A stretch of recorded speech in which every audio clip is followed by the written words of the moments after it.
Jama'a assalamu alaikum, barkanmu da sake sarar da ku a wani sabon darasi namu akan jerin darussanmu na HTML. Kuma ina muku barka da sake kasancewa da ku a wannan channel ta mai albarka mai suna AL-MUBARAK TV. Wannan darasi shine darasi na 29.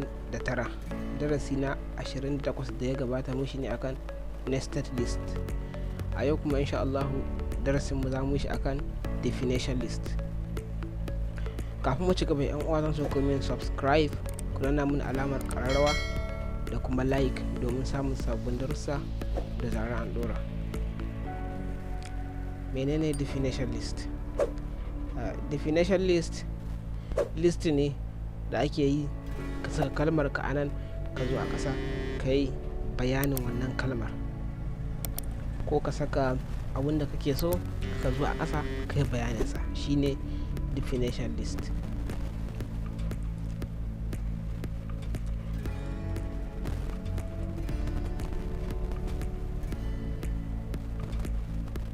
Sai mu zo mu refresh definition list.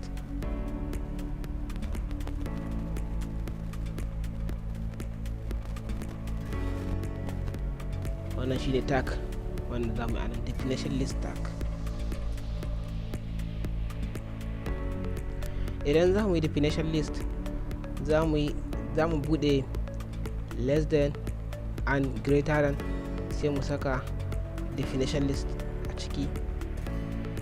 Idan muka saka sai mu zo ƙasa mu rufe, sai mu rufe tag ɗinmu na definition list.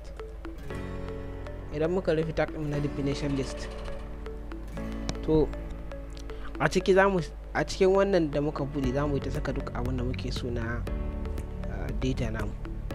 Sai mu zo a nan, sai mu bude definition title, sai mu rufe shi. Idan muka rufe, sai mu zo ƙasa, sai mu rufe tag ɗin na definition title. Yanzu a cikin nan idan na saka computer, na zo na save, na zo na refresh, kun ga computer ya fito. To sai yanzu a nan sai in yi copy din wannan abun na computer, sai yanzu a ciki sai in bude wani tag da ake shi ma definition data, sai in saka dd ne in rufe definition data. Sai yanzu in rufe definition data dina, sai zo a cikin nan in yi paste na computer. Kun gan shi. Sai yanzu in yi save, yanzu in yi refresh. Kun ga computer ga kuma bayanan computer. Sai yanzu a ƙasa in sake bude definition title, sai in ce HTML, sai in rufe definition title dina. Sai yanzu a ƙasa in saka definition data, sai in rufe definition data. Idan na rufe shi, sai in zo in yi copy na wannan HTML, sai in yi copy, yanzu in yi paste din shi a nan.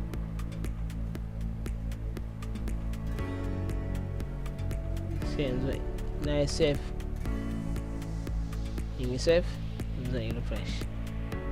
Kunga computer. The computer is an electronic device that manipulates information or data. HTML shi ma gana shi.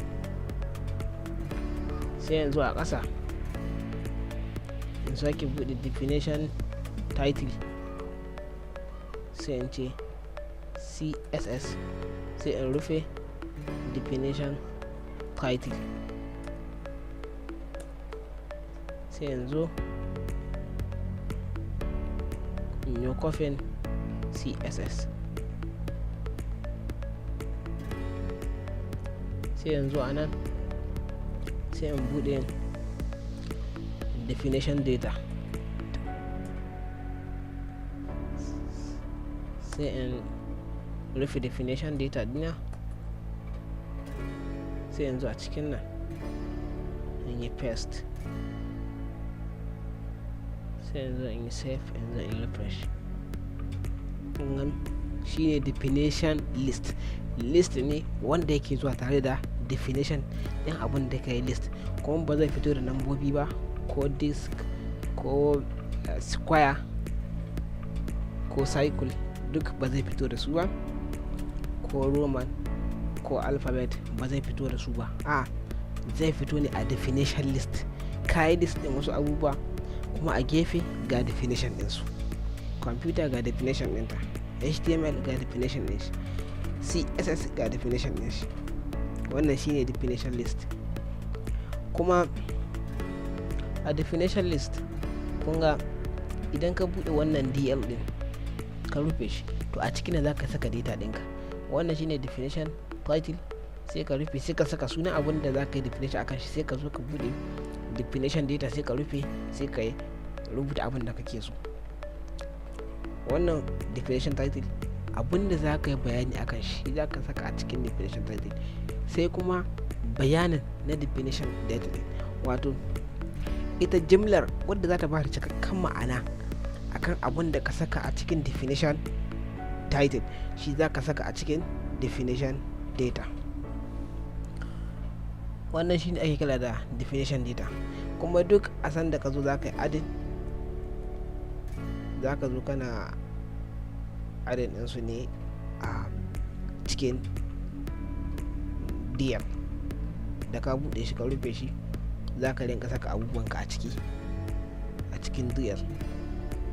Kamar yanzu in baku wani in ce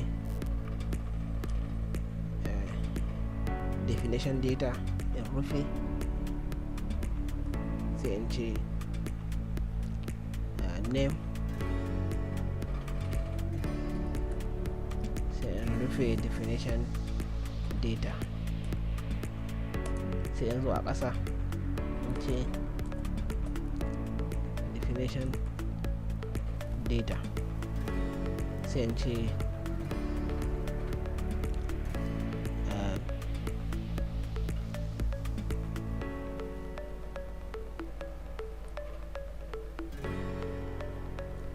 AL-MUBARAK TV.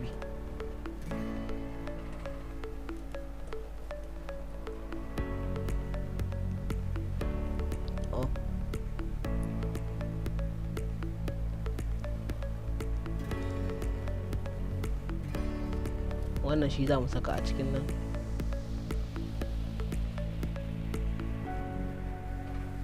sai in paste ɗin shi, sai yanzu a nan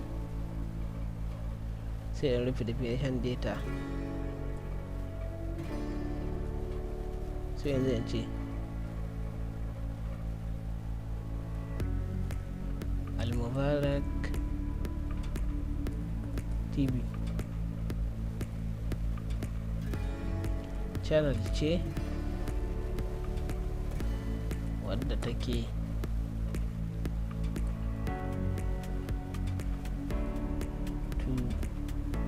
tutorial akan programming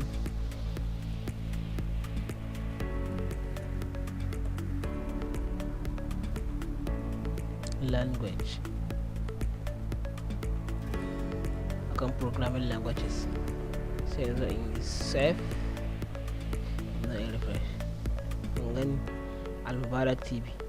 AL-MUBARAK TV channel ce wadda take tutorial akan programming languages. Wannan shine definition list. Anan za mu dakata, da fatan kuna jin daɗin wa'annan darussa namu. Wassalamu alaikum wa rahmatullah. A huta lafiya.